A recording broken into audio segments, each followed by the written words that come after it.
لیکن عابد صاحب نے سوچا کہ میری عبادت میں رکاوٹ پیدا کر رہے ہیں۔ لوگوں نے سمجھایا کہ مسلمان کو ایذا پہنچانا حرام ہے، آپ راتوں کو عبادت کر رہے ہیں، مسجد کے پڑوس کے لوگ سو نہیں پا رہے ہیں، ان کو پریشانی ہو رہی، آپ اللہ کی عبادت کریں، کس نے روکا آپ کو؟ مگر آہستہ عبادت کر لیں۔ ارے آپ تو اس اللہ کی عبادت کر رہے ہیں جو پہاڑوں کی چٹانوں کے اندر رینگنے والے ایک کیڑے مکوڑے کی حرکت کو بھی سننے والا ہے، اس لیے آپ آہستہ عبادت کر لیں۔ لیکن وہ چونکہ جاہل تھے، عبادت گزار تو تھے، علم نہیں تھا، انہیں معلوم نہیں تھا کہ ایذائے مسلم کس قدر حرام ہے۔ انہوں نے نہیں مانا کہ نہیں، ہم تو اللہ کی عبادت کر رہے ہیں، اس میں ہم کسی کی رکاوٹ برداشت نہیں کریں گے۔ بات اسی طرح چلتی رہی، بات اسی طرح بڑھتی رہی، یہاں تک کہ تیسرے دن محلے والے نے بیٹھ کر ایک کمیٹی بیٹھائی، میٹنگ بیٹھائی، پنچایت بیٹھا کر سمجھانے کی کوشش کی، لیکن پھر بھی وہ نہیں سمجھا، نہیں مانا۔ بالآخر یہاں تک بات پہنچی، ایک نوجوان نے کہا کہ چلو ہم سمجھا لیں۔ سب لوگ چلے گئے۔ وہ نوجوان رات کو آیا اور مسجد کے سامنے ہی ایک درخت تھا، تاریک رات، اندھیری رات، اور اس درخت کی اوپر والی ٹہنی پر پتوں میں چھپ کر اندھیرے میں بیٹھ کر وہیں سے آواز لگائی، یا عبدی قبلت العبادہ وَدُخِلَتِ الْجَنَّةِ الْآخِرِ، اے میرے بندے تمہاری عبادت قبول کر لی گئی، داروغ جنت رضوان جنت کا دروازہ کھولے منتظر ہیں۔ یہ باہر آئے، دیکھا کہ یہاں نہ کوئی آدمی نہ آدم ذات، یہ فرشتے کی آواز ہے، لگ رہا ہاتف غیبی اور ندائے غیبی ہے، غیب سے آواز آ رہی ہے، واقعتاً میں نے کسی کی نہیں سنی، اللہ نے عبادت قبول کر لی اور جنت۔ اب بندے نے سوچا جنت جائیں تو کیسے جائیں، عربی تو آتی نہیں تھی، انہوں نے گاہی کر کہا یا اللہ کیسے جائیں۔ وہ جو درخت پر نعوذ باللہ اللہ میاں بیٹھے ہوئے تھے، ظاہر ہے انہوں نے وہیں سے آواز لگائی، اے میرے بندے کل رات ٹھیک 2 بجے نورانی ملائکہ، نورانی فرشتے، نور کی رسیاں جنت الفردوس سے اسی مسجد کے صحن میں ڈالیں گے، اور تم بسم اللہ پڑھ کر اسے اپنے گلے میں ڈال لینا اور فرشتے تمہیں جنت میں پہنچا دیں گے۔ اب کیا تھا، صرف 24 گھنٹے رہ گئے تھے جنت جانے، اگلی رات 2 بجے یہ سب ہونا تھا، جنت جانا تھا۔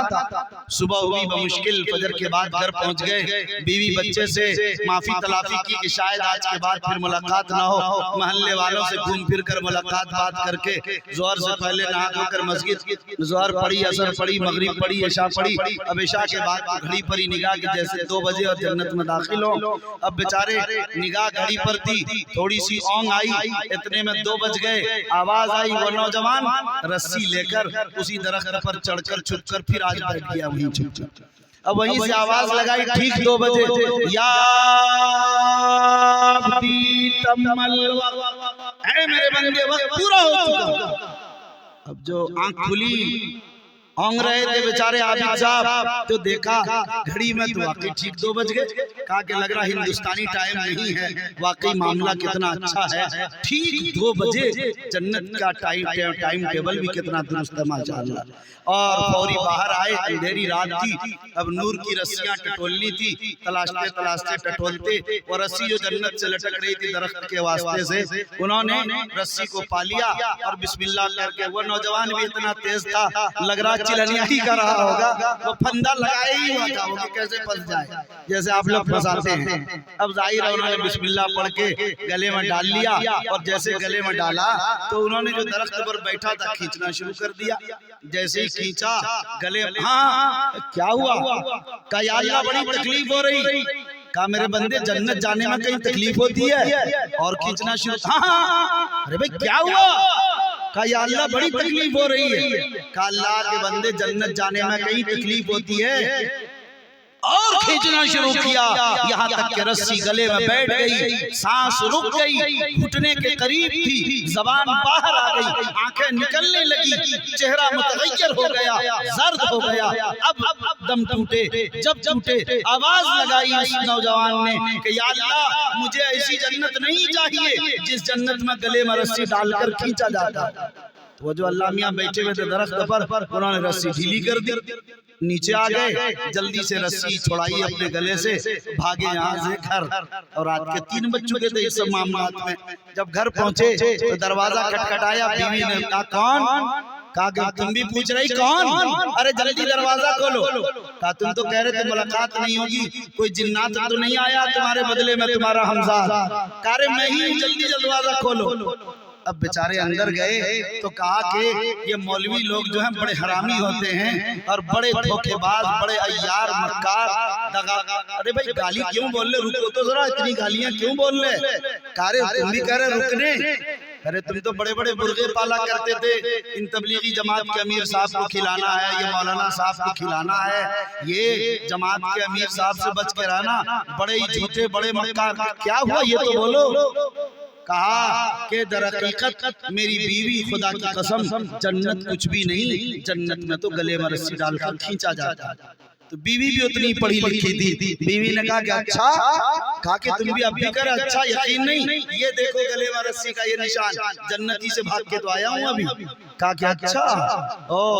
اب ظاہر ہے کہ انہوں نے سب کچھ چھوڑ دیا، اور حتیٰ کہ ملا علی قاری نے لکھا ہے کہ معاملہ یہاں تک پہنچا میرے بھائی کہ کفر اور ارتداد تک پہنچ گیا۔ اس بندے نے مسجد کو چھوڑی ہی، کفر اور ارتداد اختیار کر لیا، دین سے ہی پھر گیا، اس لیے کہ وہ جاہل تھا، اس کے پاس علم نہیں تھا کہ موت کے بغیر انسان جنت و جہنم میں نہیں جا سکتا ہے۔ الموت جسر یوصل الحبیب الی الحبیب، موت ایک پل ہے جو ایک دوست کو دوسرے دوست یعنی اللہ سے ملاتا ہے۔ میرے بھائی جب موت نہیں آئی تو حساب و کتاب کیسے ہوگا؟ جنت و جہنم کا فیصلہ کیسے ہوگا؟ موت نہیں آئے گی تو آخرت میں قدم کیسے رکھیں گے؟ اگر اس کے پاس یہ علم ہوتا تو آج شیطان کے اس بہلاوے میں، اس پھسلانے میں وہ نہیں آتا۔ میرے بھائی یقین مانیے یہ ہے، اسی لیے میں کہا کرتا ہوں جو مکتب میں چلا جائے گا، مدرسہ میں چلا جائے گا، جس کے ماں باپ علم دین سکھا دیں گے، ایمان و یقین کی بیج اس کے دل میں بو دیں گے، ایمان و یقین کی باد بہاری سے اس فضا میں وہ زندگی گزار لے گا۔ دنیا کی کوئی طاقت کسی گوشے، کسی خطے، کسی جزیرے، کسی ٹاپو، کسی کاخ فقیری، کسی شاہی محل میں، کسی نشیب و فراز میں، زمینوں پر، آسمانوں پر، فضاؤں میں، ٹرینوں میں، ہوائی جہاز میں، جہاں چلا جائے اس کو کوئی بہلانے والا، کوئی پھسلانے والا، گمراہی کے دلدل میں ڈالنے والا کوئی نہیں ہو سکتا ہے۔ وہ صاف کہہ دے گا سب کچھ قربان مگر ایمان کا سودا نہیں ہوگا۔ میرے بھائیو، ایمان کے سوداگر کس طرح سودا کر رہے ہیں میں آپ کو بتاؤں۔ ایک بات، چھوٹی سی بات کہہ کے بات ختم کر رہا ہوں، ابھی نماز باقی ہے۔ مجھے یاد آ رہی ہے واقعہ، لیکن لطیفے کی شکل میں میرے ساتھ پیش آیا۔ پرانی بات اگرچہ ہو گئی، یہ تقریباً 2005 کی بات ہے۔ میں دلی سے تامل ناڈو ایکسپریس سے مدراس جا رہا تھا۔ جیسے ٹرین پر بیٹھا، دلی میں چڑھا تو اسی وقت فوری طور پر 4-6 لوگ ہماری اسی کیبن میں تھے جنہوں نے مجھے سلام بھی کیا۔ میں نے چلو مسلمان ہیں، اچھا وقت گزر جائے گا، لمبا سفر ہے 36-40 گھنٹے کا۔ لیکن وہ نکلے قادیانی سارے کے سارے، مختصر بتا رہا ہوں بالکل، وہ تو میرے اوپر ہی قادیانیت کی تبلیغ کر رہے تھے، میرے اوپر کی تو قادیانی بنی۔ اب میں خود مناظر آدمی اور مناظرہ دانتوں، اسی زمانے میں سالوں سال علم بھی مستحضر اور تازہ تھا، حتیٰ کہ قادیان سے نکلنے والا خود قادیانیوں کا پرچہ ماہنامہ البدر میرے بیگ میں رکھا ہوا تھا، اتفاق اس وقت بھی مطالعہ۔ تو میں نے اس کے جوابات دیے۔ 2 باتیں صرف بتانا یہ ہے، ان کے 2 بیٹے تھے، 2 بیٹی تھی، 2 میاں بیوی، 6 یہ لوگ تھے۔ بیٹی کو دونوں میرے ساتھ لگا دیا۔ یہ وہ زمانہ تھا جب میری بھی خود شادی نہیں ہوئی تھی، میری سیٹ پر بیٹھا ہے، مجھے جو کچھ وہ گمراہ کر سکتے تھے ساری طاقت انہوں نے لگائی۔ 10 لاکھ روپے 2005 میں سے 20 سال پہلے پیشکش کی کہ آپ کو دیا جائے گا، دلی، کلکتہ، بمبئی، مدراس، بنگلور، ان 5 شہروں میں سے جس شہر میں 200 گز کا فلیٹ آپ کو دیا جائے گا، جس علاقے میں چاہیں، اور ایک گاڑی، ایک ڈرائیور، ایک نوکر آپ کو دیا جائے گا، اور اس زمانے میں 25,000 روپے میری تنخواہ متعین کی، یہ ہوگی، آپ قادیانیت قبول کر لیں۔ میں نے کہا میں قبول کر سکتا ہوں، کوئی بڑا مسئلہ نہیں ہے، لیکن مسئلہ یہ ہے کہ آپ سے پہلے مجھے اسی طرح کی ایک پیشکش آ چکی ہے، اگر آپ اس سے زیادہ دیں گے تو ہم آپ کی قبول کریں گے۔ ہم لوگ تو لالچی لوگ ہیں، جو زیادہ دیتا اسی کو مانتے ہیں۔ تو اب انہوں نے کہا سوچے کہ چلو بڑھا ہی دیں گے اس کو، کیا ہے؟ میں نے کہا مجھے تو یہ پیشکش ہو چکی ہے، آپ فرما رہے ہیں کہ ہاں ایک لڑکی سے شادی بھی کرائیں گے۔ تو چھوٹی گیا قادیان میں جہاں ان کا دفتر ہے، وہاں 300 400 500 لڑکیاں ہر وقت رہتی ہیں جو قادیانی لوگ زکوٰۃ میں اپنی بیٹیاں بھی نکالتے ہیں۔ وہ جو نیا قادیانی بنتا ہے اس سے اس کی وہ شادی کراتے ہیں۔ تو مجھ سے کہا کہ ابھی قادیان میں 300 لڑکیاں ہیں، آپ ان میں سے جن سے چاہیں گے آپ کی شادی کرا دی جائے۔ میں نے کہا آپ نے کہا ایک شادی کرائیں گے، ہمیں پیشکش پہلے ہو چکی ہے کہ آپ کی 70 شادی کرائیں گے، کم سے کم 70 اوپر جتنا بھی ہو جائے، اور وہ بھی آپ کرائیں گے ایسی لڑکی سے جس کو حیض بھی آئے گا، نفاس بھی آئے گا، ناک کی ریٹ بھی آئے گی، تھوک بھی آئے گا، پسینہ بھی مہکے گا، بالوں سے لبریز ہوگا۔ وہ کیا ایسی گندی سندی لڑکی سے کیا نکاح کرنا ہے؟ ہمیں جو پیشکش کی گئی وہ ایسی لڑکی کی کہ وہ 70 دیواروں کے اندر 70 کپڑوں میں ملبوس ہوگی، اس کے باوجود صرف اس کا جسم نہیں نظر آئے گا، اس کی کھال نہیں نظر آئے گی، کھال کے اندر کا گوشت ہی صرف نظر نہیں آئے گا، اس کے حسن و جمال کا عالم یہ ہوگا کہ اس کے گوشت کے اندر جو ہڈی ہے وہ ہڈی ہی نظر نہیں آئے گی، ہڈی کے اندر جو مواد ہے، فرمایا کہ ہڈی کے اندر کی وہ نلی وہ تک بھی نظر آئے گی، اتنا حسن و جمال ہوگا۔ ان کو نہ تھوک ہوگا، نہ ان کے پاس رینٹ ہوگی، نہ ان کو پسینہ آئے گا، نہ کبھی ہوا ٹوٹے گی، نہ حیض کا خون ہوگا، نہ نفاس کا خون ہوگا، جسم پر سر کے بال کے علاوہ کوئی بال نہیں ہوگا۔ فرمایا کہ اگر اتنی حسین و جمیل کوئی لڑکی آپ کے پاس ہے اور آپ 70 سے زائد سے شادی کرانے کو تیار ہیں تو میں تیار ہوں، بتائیے۔ دوسرا مسئلہ میں نے کہا آپ نے پیش کیا 200 گز کا، اور مجھے جو پیشکش کی گئی وہ کہا گیا کہ جو ساری زمین ہے جہاں America, England, Canada, China, Japan, Hindustan, Pakistan, Bangladesh, Sri Lanka اور عرب امارات، دنیا کا سارا خطہ، 7 زمین و آسمان سے بڑی جنت آپ کو دی جائے گی۔ اتنا بڑا ہم کو مکان ملے گا، آپ کرم 200 گز کا فلیٹ دیں گے، اس کو لے کے میں کیا کریں گا؟ آپ کی سواری ایسی ہوگی کہ 120 اور 140 اور 160 کی سپیڈ میں چلے گی، اور ہماری سواری کی جو کہا گیا ایسا براق اور ایسی سواری ہوگی کہ 1000 سال کا سفر صرف وہ ایک لمحے میں کر لے گا، تا حد نظر اس کا قدم پڑے گا۔ فرمایا اگر ایسی سواری کوئی آپ نے تیار کی ہے تو آپ دے دیجئے۔ فرمایا آپ ایک نوکر کہتے ہیں، مجھ سے کہا گیا کہ 70 غلمان، 70 نوکر، 70 نوکر، ایسے نوکر، ایسے خوبصورت نوکر کہ جو چاندی سے زیادہ خوبصورت، لولو موتی سے زیادہ خوبصورت ہوں گے، موتی سے زیادہ۔ فرمایا اگر یہ سب پیشکش آپ کے پاس ہیں تو آپ بتائیے، بیچارے شرمندہ ہو۔ میں نے کہا خزارہ اس چکر میں نہ پڑو جس میں تم پڑھ رہے ہو، بڑی چھوٹی سی تمہیں لالچ دی گئی ہے، اس لالچ میں پڑھ کر ایمان کا سودا نہ کرو، یہ ایمان بہت بیش قیمت چیز ہے۔ بات اس کو سمجھ میں آگئی۔ میں نے کہا میں گھریلو مسلمان نہیں، میں نے ہندوازم کا مطالعہ کیا، میں نے سکھوں کا مطالعہ کیا، میں نے عیسائیت کا مطالعہ کیا، میں نے یہودیت کا مطالعہ کیا، میں نے بریلویت کا مطالعہ کیا، میں نے شیعیت کا مطالعہ کیا، میں نے مودودیت کا مطالعہ کیا، میں نے غیر مقلدیت کا مطالعہ کیا۔ کون فرقہ ہے جس کا میں نے مطالعہ نہ کیا؟ سارے فرقوں کے مطالعے کے بعد جو مجھے نتیجہ سمجھ میں آیا، میں مطالعے کے بعد سچا پکا مسلمان ہوں، تمہاری طرف بلا مطالعہ نہیں۔ اور اس کی دلیل یہ تم جانتے ہو، تمہارے قادیانیوں کی 100 کتابوں کا نام میں گنا سکتا ہوں اور تم 10 کتاب کا نام نہیں گنا سکتے۔ میرے بیگ میں تمہارے قادیان سے نکلنے والا پرچہ موجود ہے، تمہارے پاس کوئی کتاب لٹریچر کے علاوہ نہیں ہوگا تو وہ متحیر ہوگا۔ میں نے کہا خدا را میں تم کو اب بھی نہیں کہتا کہ تم میرا مذہب قبول کرو، میں تم سے کہتا ہوں مطالعہ کرو، مطالعہ کرو، پڑھو، اور پڑھ کر جو تم کو سمجھ میں آئے وہ کرو۔ غلام احمد جو کانا ہے آنکھ سے، جو کانا ہے آنکھ سے، وہ نبی ہو سکتا ہے؟ نبی حسین و جمال ہوتا ہے۔ ارے غلام احمد جو ایک جیب میں مٹی کا ڈھیلا رکھتا ہے جس سے پیشاب کرتا ہے، اور ایک جیب میں گڑ رکھتا ہے، کبھی گڑ سے پیشاب کر لیتا ہے، کبھی مٹی کو کھا لیتا ہے، اس غلام احمد کو نبی؟ ارے وہ نبی ہو سکتا ہے؟ تو ہے اس امت پر کہ اس امت کے نوجوانوں نے اسی جہالت کی بنیاد پر غلام احمد کو بھی نبی مان لیا۔ حد تو یہ ہو گئی کہ شکیل بن حنیف اسی دربنگہ میں پیدا کرنے والا جاہل، ایک معمولی سا انسان، لوگ اس کو بھی نبی ماننے لگ گئے کہ عیسیٰ مسیح موعود۔ توبہ توبہ! ارے اس شکیل کی آگئی حیرت تو مجھے ماننے والا کون؟ ہم کیسے مان رہے ہیں جاہل کو نبی؟ میرے بھائیو، خدا را آپ جانتے نبی آخر الزمان محمد رسول اللہ صلی اللہ علیہ وسلم ہیں جن کے لئے اس کائنات کو پیدا کیا گیا۔ نبی کوئی آسان چیز نہیں ہوتی، نبوت کا سلسلہ بند ہو چکا ہے۔ میرے بھائیو، موقع نہیں کہ میں کچھ تفصیلات پر جاؤں، میں نے کہا تھا آج مجھے تقریر نہیں کرنی ہے، آپ کو صرف 2-3 باتیں سمجھانی ہیں، بات کافی ہو گئی۔ مجھے صرف آخر میں ایک بار پھر مولانا رحمت اللہ قاسمی صاحب کو نہایت مبارکباد پیش کرتا ہوں، ان کے تمام اساتذہ کو، ان کے تمام ذمہ داران کو، ان کے تمام معاونین کو اور اس ادارے کے تمام منتظمین کو میں بہت بہت مبارکباد پیش کرتا ہوں کہ خدا نے ان لوگوں سے ایک انقلابی کام لیا ہے۔ اللہ تعالیٰ سے میں دعا کرتا ہوں کہ اللہ تعالیٰ اس ادارے کو ترقیات سے نوازے، اور آپ حضرات ان سے جڑیے۔ ایک بات چھوٹی سی کہہ کر بات ختم کرنے کو دل چاہتا ہے۔ میرے بھائی، ادارے سے جب آپ جڑیں گے تو آپ کا قدر بڑھے گا۔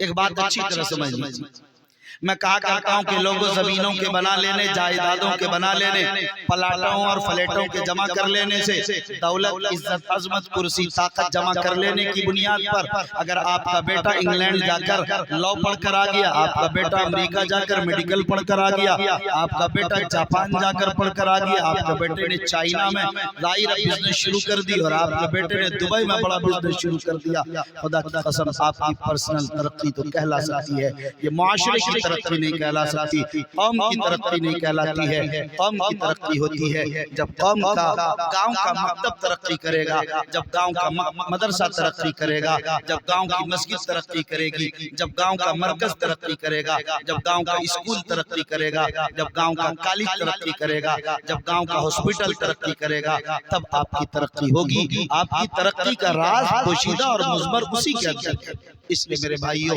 آپ کی ذمہ داری ہے کہ آپ اپنے گاؤں کی فکر کر۔ میں مبارکباد دیتا ہوں تبلیغی جماعت کے بزرگوں کو، ان کے کارندوں کو، کہ اللہ تعالیٰ نے ایک عظیم کام ان سے پوری دنیا میں لیا۔ تبلیغی جماعت نے جو 2.5 گھنٹے کی محنت شروع کی، یہ اتنی عجیب و غریب محنت ہے کہ اس کا دنیا میں کوئی متبادل نہیں۔ میں تمام لوگوں کو یہ نصیحت کرتا ہوں کہ لوگوں تبلیغی جماعت کی اس نصیحت کو 2.5 گھنٹے والے کام کو لے لو۔ ہر آدمی اپنی زندگی میں ہر دن 2.5 گھنٹہ نہ صحیح 1 گھنٹہ اگر نکال لے درد دل کے لیے۔ اقبال نے کہا تھا کہ درد دل کے واسطے پیدا کیا انسان کو، ورنہ طاعت کے لیے کچھ کم نہ تھے کرو گیا۔ عبادت تو فرشتے بھی کرتے، جنات بھی کرتے، انسان بھی کرتے۔ انسان کی خصوصیت درد دل ہے۔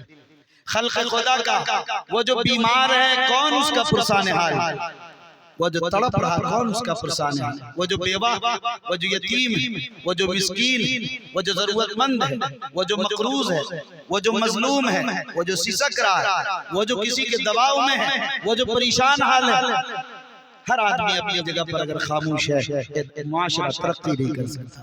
معاشرے کی ترقی کا راز یہ ہے کہ میرے بھائی حق بولیے، انصاف کے ساتھ رہیے، انصاف کے ساتھ جیئے، اور سب کو برابری کے ساتھ جینے کا موقع دیجیے۔ اور آپ اس کے لیے گاؤں کی خبر لیجیے کہ آپ کے گاؤں کے مکتب کے معلم کو تنخواہ مل رہا ہے، آپ کے گاؤں کے مدرسے کے اساتذہ کو تنخواہ مل رہی ہے، بچے آ رہے ہیں، تعلیم معیاری ہو رہی ہے، مسجد میں جماعت کا کام ہو رہا ہے، مسجد میں اصلاح کا کام ہو رہا ہے، مرکز کا نظام درست چل رہا ہے، خانقاہ کا نظام درست چل رہا ہے، اسکول کی تعلیم ٹھیک ہو رہی ہے، کالج کی تعلیم ٹھیک ہو رہی ہے، معاشرہ صحیح رخ پر جا رہا ہے، غریبوں کو ستایا تو نہیں جا رہا، مسکینوں، یتیموں، بیواؤں کا کوئی پرسان حال ہے کہ نہیں؟ اگر نہیں ہے، آپ کی ذمہ داری ہے کہ پورے معاشرے میں گھوم کر درد دل کے لیے، اجتماعی کاموں کے لیے اپنے آپ کو کھڑا کیجیے۔ معاشرے میں افراد ایسے ہونے چاہیے، یہ ہر شخص کی ذمہ داری۔ ایسا نہیں کہ مکھیا جی کھڑے ہوں گے، سرپنچ صاحب اور ممبر صاحب،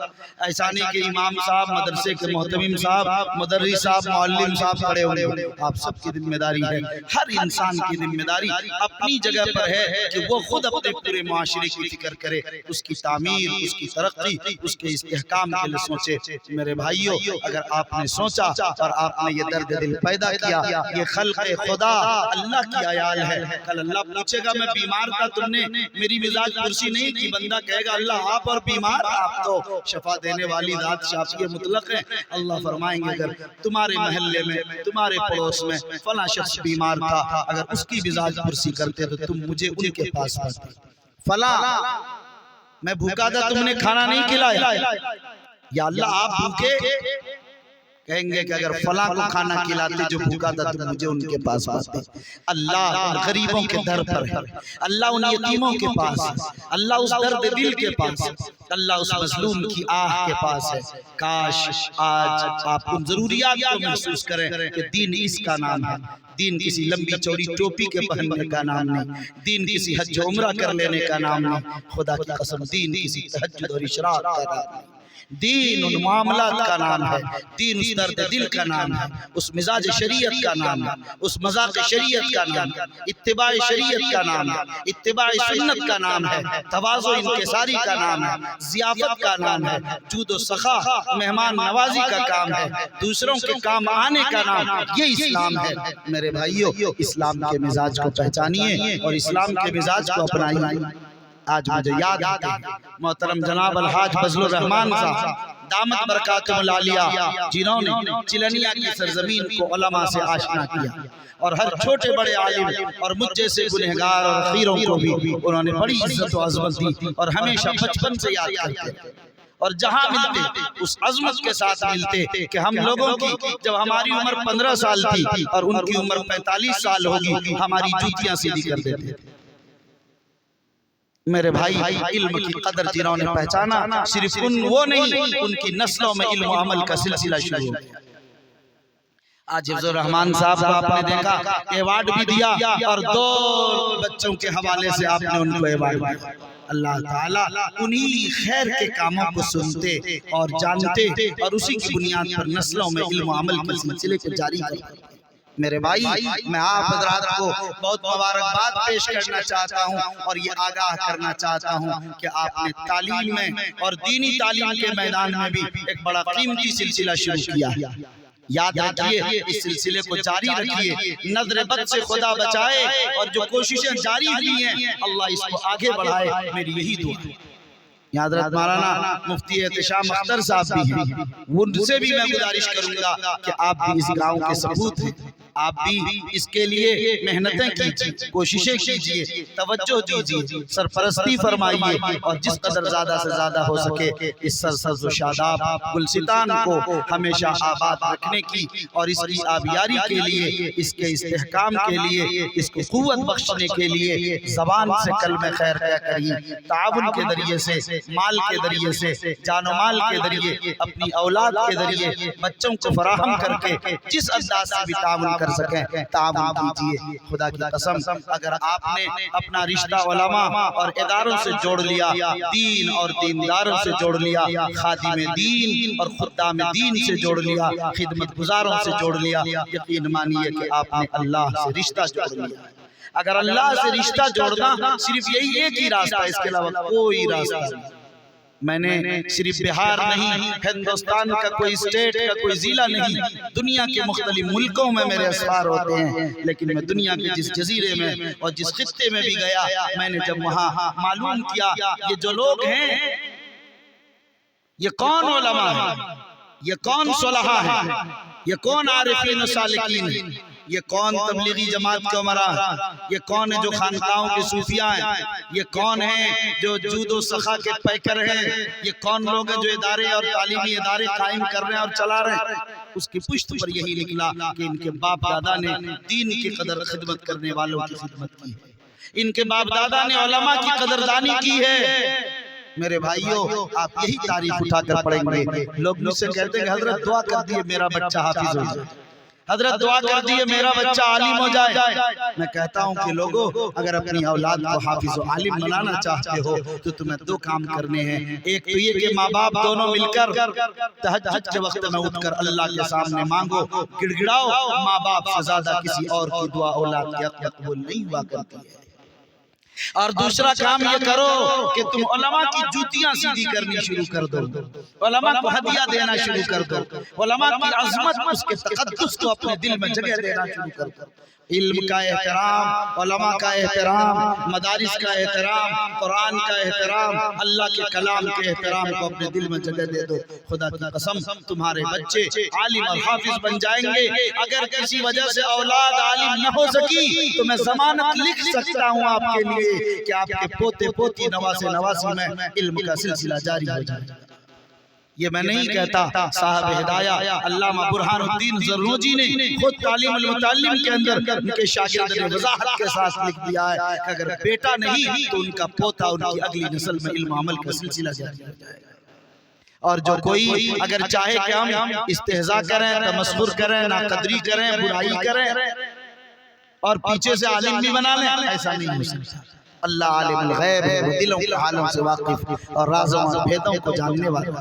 اس لئے میرے بھائیو، آپ احترام کریں علم کا، علماء کا، مراکز علم کا، اور آپ اپنی اولاد کو اعلیٰ سے اعلیٰ تعلیم دلا کر اعلیٰ سے اعلیٰ مقامات تک پہنچائیں۔ دور حاضر میں صرف جو چیلنج ہے، اس چیلنج کے مقابلے کے لیے صرف تعلیم ہی کی ضرورت ہے۔ تعلیم ہی کے ذریعے آپ مقابلہ کر سکتے ہیں۔ اس لئے میرے بھائیو، آج تیزی کے ساتھ تعلیم کی طرف ہماری قوم متوجہ بھی ہو رہی ہے۔ آپ اعلیٰ سے اعلیٰ تعلیم کی طرف متوجہ ہوئیے، بس اس شرط کے ساتھ کہ آپ کی اولاد مسلمان باقی رہے، اسلام ان کی زندگی میں باقی رہے۔ دعا کریں اللہ تعالیٰ آج کے اس اجلاس کو قبول فرمائے اور اللہ تعالیٰ تمام معاونین کی معاونت کو قبول فرمائے۔ آمین وآخر دعوانا ان الحمدللہ رب العالمین۔ اب انشاءاللہ دعا ہوگی، دعا ہو اس سے قبل ابھی حضرت نے بہت ہی قیمتی باتیں ہمارے اور آپ کے سامنے ارشاد فرمائی۔ یقیناً یہ تمام باتیں ہم سب کی زندگی کے لیے بہت ہی اہم ہیں، اور ہم سب کو یہاں سے اٹھنے سے پہلے ان باتوں کا عہد کر لینا چاہیے کہ ہم جب تک زندہ رہیں گے ہم اپنی زندگی میں ان باتوں کو جگہ دیں گے اور اسی کے مطابق زندگی گزارنے کی کوشش کریں گے۔ معزز سامعین کرام، حضرت کی موجودگی میں یہ بھی عرض کرتا چلوں کہ حضرت مجھے اس گاؤں میں آئے ہوئے تقریباً یہ 6واں سال ہے، لیکن یہاں کے لوگ اتنے اخلاقاً، افعالاً، کرداراً اتنے افضل، برتر، اچھے ہیں، اپنے علماء کی اتنی زیادہ قدر کرتے ہیں کہ جب بھی میں نے مسجد کے ممبر سے کھڑے ہو کر میں نے جو باتیں بھی عرض کی ہے، سب نے فرداً اور اجتماعیت کے ساتھ بھی ان کو قبول کیا ہے۔ جب ہم نے باتیں جب ہم یہاں کام شروع کیے، ہم نے پڑھائی شروع کی تو مسجد میں پڑھائی ہوتی تھی۔ ہم نے عرض کیا گاؤں والوں سے کہ پیچھے مسجد کی جگہ خالی ہے، اس میں مدرسہ بنایا جائے۔ لوگوں نے اس کے تیاری کی اور بہت جلد مدرسہ بن کر الحمدللہ ابھی مدرسے میں 3 کمرے اور ایک بڑا ہال ہے جہاں تعلیم ہوتی ہے۔ اس کے علاوہ میں جب بھی پکارتا ہوں الحمدللہ گاؤں کا ہر فرد میرے سامنے کھڑا ملتا ہے۔ یہ اس گاؤں کی بہت بڑی بات ہے۔ یقیناً یہ لوگ علماء کی قدر کرنا جانتے ہیں اور کرتے ہیں، جن کا ان کو بہت زیادہ پھل مل بھی رہا ہے۔ تو میں حضرت کے سامنے یہ باتیں عرض اس لیے کر رہا ہوں تاکہ ہمیں اور ہمارے سامنے وہ تمام چیزیں کھل کر آ جائے، اور آپ لوگوں میں سے جنہوں نے بھی جس طرح سے بھی جتنے یہاں بیٹھے ہوئے ہیں جس طرح سے بھی ہمارے اس جلسے میں تعاون کیا ہے، میں ان سب کا بہت زیادہ شکریہ ادا کرتا ہوں، تہہ دل سے شکریہ ادا کرتا ہوں۔ اسی طرح اپنے مسجد اراکین کمیٹی کی انہوں نے پوری طرح سے ہمارا ساتھ دیا، میں ان کا شکریہ ادا کرتا ہوں، اور جس طرح سے جس نے بھی ہمارا تعاون کیا ہے ہم آپ تمام کا بہت زیادہ شکریہ ادا کرتے ہیں۔ اور یہاں پر ایک بات یہ بتاتے چلیں کہ ہمارے تعلیمی نصاب کے مطابق ابھی آپ نے 2 بچیوں کو آج دیکھا ہے کہ وہ حافظ بنی ہیں اور دستار بندی ہوئی ہے۔ زندگی رہی، ثابت قدم رہے، آنے والے سال میں انشاءاللہ 9 بچیاں عالمہ بنیں گی اور 2 اور حافظہ بنیں گی۔ یہ سلسلہ جاری ہے، ہمارے نصاب کے مطابق، ہمارے اصول کے مطابق یہ سلسلہ جاری ہے۔ اللہ ثابت قدم رکھے، آپ بھی دعا کریں، اور جب بھی پکارا جائے جس طرح سے ابھی تک ساتھ دیے ہیں اسی طرح سے ساتھ دیتے رہیں۔ اب میں اس کے بعد کلمہ تشکر کے لیے چند منٹ کے لیے میں گزارش کروں گا اپنے سرپرست محترم حضرت مولانا مفتی احتشام اختر صاحب ندوی دعوت برکاتہم سے کہ آپ آئیں اور کلمہ تشکر پیش کریں۔